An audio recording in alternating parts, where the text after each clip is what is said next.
Hello dear students, कैसे हैं आप सभी। डियर स्टूडेंट्स, कल हमने वॉइस पार्ट फर्स्ट पढ़ा था जिसमें अफर्मेटिव सेंटेंसेस के बारे में बताया था मैंने कि उसको एक्टिव वॉइस से पैसिव वॉइस कैसे बनाते हैं। ऐसे ही आज हम इंटरोगेटिव सेंटेंसेस के बारे में पढ़ेंगे कि एक्टिव वॉइस में यदि इंटरोगेटिव सेंटेंस आ जाते हैं तो उसे हम कैसे पैसिव वॉइस बनाएंगे। तो इंटरोगेटिव सेंटेंस कौन से होते हैं डियर स्टूडेंट्स?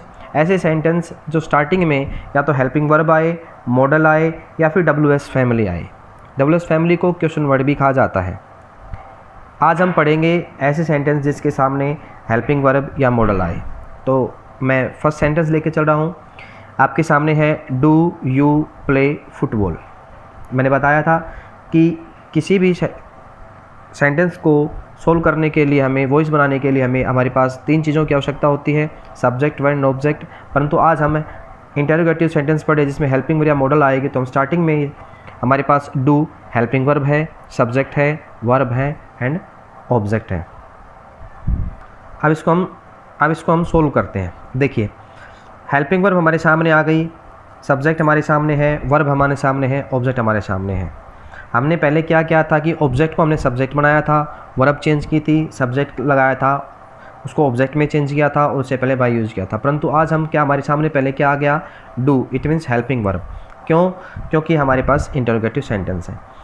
तो डियर स्टूडेंट्स, एक बात का ध्यान रखें कि वॉइस के अंदर यदि आपकी एक्टिव वॉइस इंटरोगेटिव सेंटेंस में आ रही है तो उसको चेंज जब हम करते हैं, इट मीन्स पैसिव वॉइस में बनाते हैं, तो वो भी हमारी पैसिव वॉइस इंटरोगेटिव सेंटेंस में ही एंड होनी चाहिए। मीन्स यदि सिंपल वाक्य है फुल स्टॉप वाला तो फुल स्टॉप वाले में चेंज होना चाहिए, और यदि इंटरोगेटिव का है तो इंटरोगेटिव में हमारे चेंज होना चाहिए। तो इसको हम यदि इंटरोगेटिव में बनाना चाहते हैं तो स्टार्टिंग में हमारे पास भी यहाँ क्या आनी चाहिए? हेल्पिंग वर्ब आनी चाहिए। तो ये कैसे आएगी? अब इसी को ही हमें यहाँ पर चेंज करना पड़ेगा। तो हमारे पास क्या है? डू। तो मैंने कल बताए थे रूल्स आपको कि डू जमा वर्ब की फर्स्ट फॉर्म किस में चेंज होती है? Is am are plus verb की थर्ड फॉर्म के अंदर। तो डू यहाँ पर किस में मैंने चेंज किया? इज में। तो मैंने इज में ही क्यों चेंज किया? एम या आर में क्यों नहीं चेंज किया? इसलिए चेंज किया क्योंकि डू यहाँ पर किसके लिए आ रहा है? सब्जेक्ट। सब्जेक्ट हमारे पास क्या है? प्लूरल है, तो यहाँ आ गया डू। यदि यहाँ पर सब्जेक्ट सिंगुलर होता तो यहाँ था डज। ऐसे ही यहाँ हम हेल्पिंग वर्ब लेंगे, यदि हम यहाँ पर इज लगाएंगे, एम लगाएंगे या आर लगाएंगे, वो किसके अकॉर्डिंग लगाएंगे? जो हमारा यहाँ सब्जेक्ट आएगा। हमारे यहाँ पर जो सब्जेक्ट कौन सा आ रहा है? सो डियर स्टूडेंट्स, मैं यहाँ पर इज़ लगाया है। क्यों लगाया है? क्योंकि हमारा जो ऑब्जेक्ट है फुटबॉल, वो जब यहाँ पर आएगा चेंज होकर तो ये हमारा सब्जेक्ट बन जाएगा, और ये जो सब्जेक्ट है वो हमारा है सिंगुलर, और सिंगुलर के लिए हमेशा क्या आता है? इज। तो मैंने डू का क्या बना दिया? इज। डू का जैसे मैंने इज बनाया तो हमारे पास वही सिंपल सी बात है, सब्जेक्ट, वर्ब एंड ऑब्जेक्ट। तो ऑब्जेक्ट को मैं यहाँ पर बना लिया मैंने सब्जेक्ट फुटबॉल।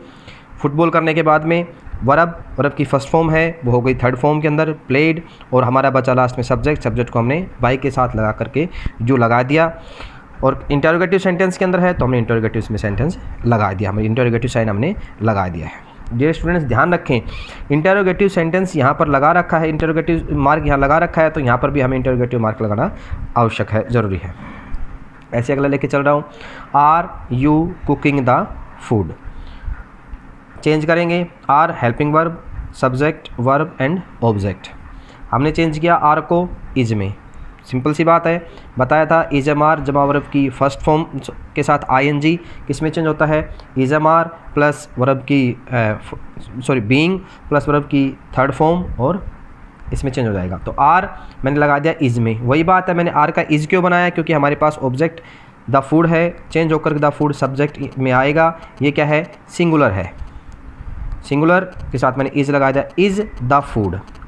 फिर वर्ब चेंज करेंगे, वर्ब के साथ मैंने कल बताई थी कि ING आ जाए। ING आ जाए मीन्स बीइंग हमें लगानी है, बीइंग हमने यहाँ लगा दिया। उसके बाद वर्ब की फर्स्ट फॉर्म चेंज कर दी थर्ड फॉर्म में, हमारे पास बचा सब्जेक्ट यू, बाई के साथ लगा कर यू लगा दिया, और लास्ट में इंटरोगेटिव साइन। ऐसा ही थर्ड देखिए, can he lift the box. Can model, subject, verb and object. अब मैंने बताया था कि मॉडल किस में चेंज होता है? मॉडल को मॉडल में ही रखेंगे हम। कैन का कैन में हमने रखा, द ऑब्जेक्ट बॉक्स यहाँ ले आए, सब्जेक्ट बना दिया।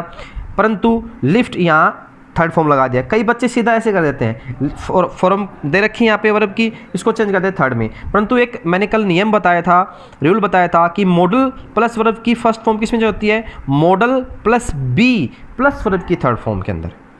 कई बच्चे सीधा लगा जाते हैं the box lifted by him, जो कि गलत हो जाएगा। क्यों? क्योंकि चेंज हमने बी नहीं किया।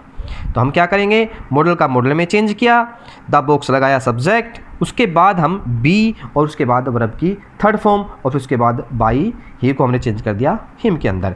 ये स्टूडेंट्स प्लीज़ ध्यान रखें कि मॉडल के साथ बी कब लगेगा, वर्ब से पहले। एक सिंपल सी बात बता रहा हूँ आप लोग सभी को, कभी भी आपको बी, बीन, बींग, फिर बता रहा हूँ बी, बीन और बींग यूज़ करना पड़े तो आप हमेशा जब आपको वर्ब यूज़ करनी है उससे जस्ट पहले आपको यूज़ करना पड़ेगा।